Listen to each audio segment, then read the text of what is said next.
First question, Zach Allen. Hey, Coach. How excited are you to have Victor Oladipo, and what type of actions will you insert in your offense for this special talent? I'm very excited to have him. It was great to have him here today, and we just went through some offensive and defensive stuff, pretty simple stuff, just stuff that everybody knows, that we've been doing, and just trying to get him integrated into our basic package of offense and defense. As we go forward, there will be actions for him, there will be play calls for him and that sort of thing, but I wanted him to get comfortable just with the basic things that we do. Initially on day one, I didn't want to throw too much at him, but he'll have a big piece of the pie for sure going forward. Jonathan Fagan. Did you get some of the guys back practice today, and what is the status of some of them for tomorrow? Yeah, so Cuz and Eric are probable for tomorrow. Sterling is questionable, and John Wall is out. Do you have a feeling on a timetable of John? I really don't. I wish I did, but again, like I said yesterday, that's just trying to take it day by day and make sure that we're doing it in a smart way, that he can play a lot of games this season going forward. We don't want to really push so hard that we're losing sight of the long-term goal. How much of a setback is it then, not just for games, obviously, but to try and get everything to sort of indoctrinated and in place, that you're doing it with a changing group for practice every day? Yeah, you're so right. I mean, today it was good to have some of the guys in, but, a lot of the things that we did had after Mason Jones played a lot of minutes last night at the point, and he was cramping up and stuff because he hadn't played that many minutes in an NBA game before. So he wasn't really good for much besides, just making sure that his body was right. So a lot of the things that we did in practice, in the limited practice that we had, was with Victor at the 1, and he'll be obviously starting at the 2. So we had to kind of like finagle it a little bit in order for it to work out, so you can understand and learn everything that's going on. But to your point, yeah, it's really hard. It's really hard with the guys out, and the hard part, well, one of the hard parts is the fact that guys are playing so many minutes because we're so limited, right? So Seawood played 40 minutes last night, and PJ gave everything he had in the 37 minutes that he played last night, but then 2 days before he gave everything he had guarding DeRozan and playing a bunch of minutes. So it's that balance of doing what we can to get organized and stay organized, and we have to be a little bit creative doing so, with making sure that the guys are getting their rest, getting off their feet, and having their best for the games. Thank you. Christos Saltis. Hello, Coach. I would like to ask you, how different is the dynamic of the team with John Wall and Victor Oladipo on the court? And also, what did you see from Rodion Skuruk's last night's debut game? Yeah, so with John and Vic on the floor together, it's going to be exciting. We're going to play probably a little bit faster, get the ball up the floor a little bit quicker, hopefully attack defenses before they get set a little more. We're going to be a downhill team, and we'll have both sides of the floor with guys on the attack, which is great. And that'll be once John is able to come back and play. So we'll see what that looks like. As far as Rhodey, he did okay last night. It's his first game, and he was excited, and he didn't even know that he was going to be active until if you remember last night when I did my media availability. At that point, we only had 7 guys, so he didn't even know he was going to even play. So for him to actually play and us be organized and him produce at the level that he did was admirable, because to not even know that you're going to be able to actually suit up and then play 20 plus minutes in an NBA game is a hard thing to do. Ben DeBose. Coach, you said after yesterday's game that you were hopeful of having Victor for Monday. I assume since he practiced today, he will be in the lineup tomorrow. And also with him coming off his own injury, how much does that factor into Victor's usage this season, the load management component? Yeah. So he will play tomorrow, and we're looking forward to that. But very much in the same way as John, very much in the same way as Cuz, we just have to be smart about the amount of minutes that he's playing and the amount of load that his body is trying to manage, because it's we really have to look at the long term and the wellness of our players, and to have him go out there and play 40 plus minutes or even high 30s after coming off the injury, after not really doing much for the last few days, doesn't really make sense. Even though we really do want to do everything we can to beat the Bulls, we have to make sure that we're really, really smart about how we move forward with all three guys. Adam Spolin. Stephen, even though John and Vic weren't able to practice on the floor together, just how beneficial is it for them to, be together and at least talk basketball and kind of learn each other at this early stage? Yeah, it's always good. It's always good for guys to communicate. It's always good for guys on the bench to be seeing things, talking about situations.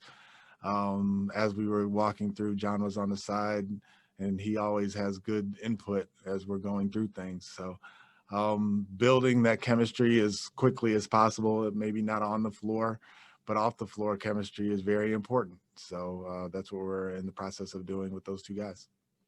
Mark Berman. Stephen, how did John injure himself? And is there any concerns it could be more long-term than it is, than longer rather than sooner in terms of when you get it back? Yeah, it's really hard to say. I don't believe it's that much of a long-term type deal from the information that I'm getting from the performance staff. It seems like it's just kind of a day-to-day thing, and it wasn't a specific injury. It's just something that kind of just popped up. So they're managing it. He's moving around, but we're being cautious. Jackson Gatlin. Hey, Coach.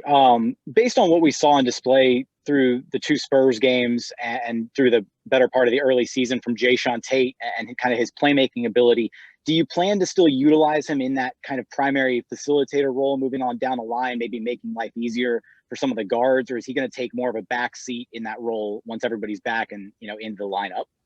Yeah, a little bit of both. I mean, he'll obviously take a back seat a little bit when Eric comes back, John and Vic are on the floor, but to limit him and that part of his game, which is a strength of his, doesn't make very much sense to me. So figuring out a way that he can do it some would be good for everybody on the floor, because it's not like he's just making plays for himself. He had 10 assists the other night. So it's kind of an unexpected thing, because I didn't expect to have a point forward on my roster and kind of figuring things out that way. But it's great to have him. Michael Shapiro. Hi, Coach. Apologies if this is a bit of a strange question, but after a turbulent, first weeks of games, how would you assess your own performance thus far?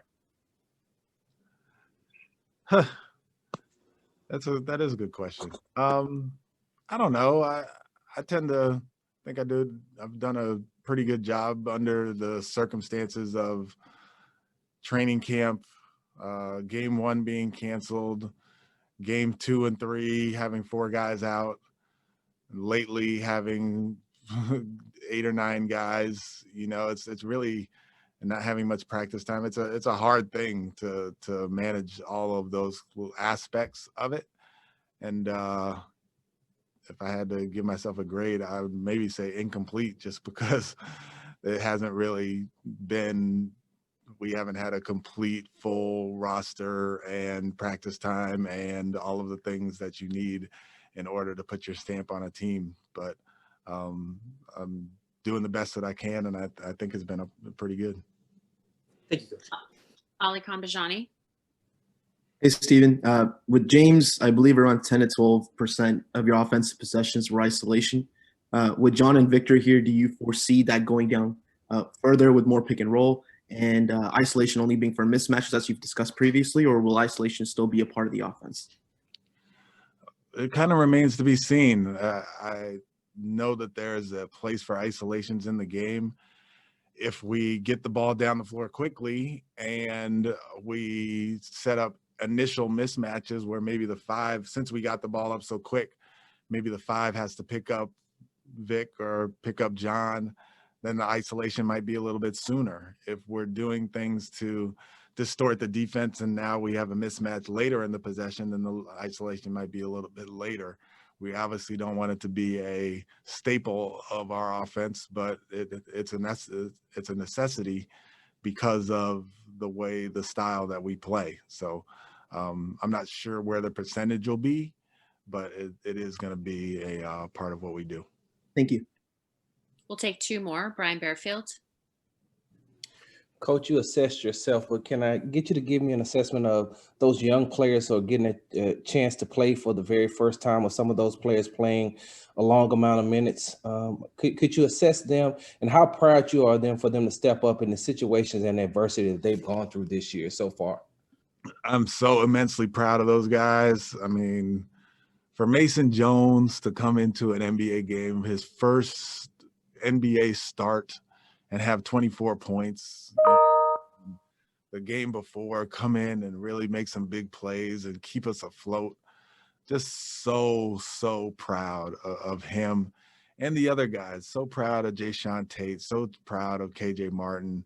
I mean, they work so hard and they're not guaranteed anything as far as playing time, minutes, or whatever, but stepped up to the occasion. And that's gratifying as a coach, and that's like one of the reasons that you coach, right? To see the fruits of the labor that guys put in to the game, but also setting up a environment, I guess you could say, that would allow those guys to do that and to flourish and to have a staff that works with the guys. I mean, like I said, John Lucas has done a great job with those guys, with those young guys. Will Weaver works with Jae'Sean Tate because he coached him previously last year in Australia, so they have a connection, and he's done a great job. So super proud of those guys, and you know, that's just one of the reasons you coach. Thank you. And last question, Adam Spolin. Stephen, were you part of the draft process when Vic came out in 13? I was. I believe we drafted Cody Zeller. What did you make of him just when he went through that? I don't know if he worked out for you guys, but if he did anything stand out? Yeah, I don't remember that he worked out for us. He might have, but yeah, I'm not sure. But I know we did have some communications with the coaching staff in Indiana because we did draft Cody Zeller, and they were just saying what a great kid he was and what a hard worker he is, and just like quality person. And that's from the first minute that I met him here, like the quality of that human being is off the charts. But the film study that I've done is he's a really good basketball player too. So yeah, during the draft process, we didn't really have much. I don't think we were in his range at that point, but since we drafted Cody, we did get to see him on film and then talk to the coaching staff, and they raved about him. Have you spoken to Zeller or anyone else since you guys traded for him just to learn about him? I've spoken to a few people around the league that I know. I haven't spoken to Cody especially, but I have a lot of people around the league who know a lot of guys. So yeah, I've done my research, but I try not to do too much research because it really comes down to that one-on-one relationship and building that on a clean slate, really. So the people I've spoken to have nothing but great things to say about him, obviously. And the initial interactions that I've had with him have followed right in line. Thank you, Coach. We appreciate your time. Yep.